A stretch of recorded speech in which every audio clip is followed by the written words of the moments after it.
సూర్యప్రతాప్ ప్రమాణ స్వీకారం ఎంతో గ్రాండ్గా జరుగుతూ ఉంటుంది. ఇక ఆ ప్రమాణ స్వీకారానికి రాజు, రూప, అప్పలనాయుడు వీళ్ళు ముగ్గురు కూడా వస్తారు. వాళ్ళని చూడగానే సూర్యప్రతాప్ కోపంతో ఊగిపోతూ, చంద్ర వీళ్ళని ఎవరు పిలిచారు అని చెప్పి అంటూ ఉంటే, నేను పిలవలేదన్నయ్య అని చంద్ర అంటూ ఉంటాడు.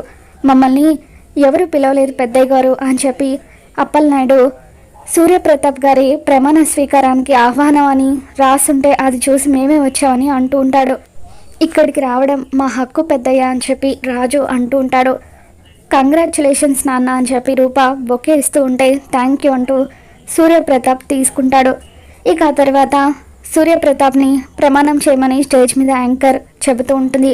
అప్పుడు సూర్యప్రతాప్ ప్రమాణం చేస్తూ, సూర్యప్రతాప్ అను నేను శాసనాలను, రాజ్యాంగాలను పాటిస్తూ ప్రజలందరికీ ధర్మం చేస్తానని దైవ సాక్షిగా ప్రమాణం చేస్తున్నాను అని చెప్పి అలా ప్రమాణ స్వీకారం చేస్తూ ఉంటే అందరూ కూడా చాలా ఆనందపడిపోతూ ఉంటారు.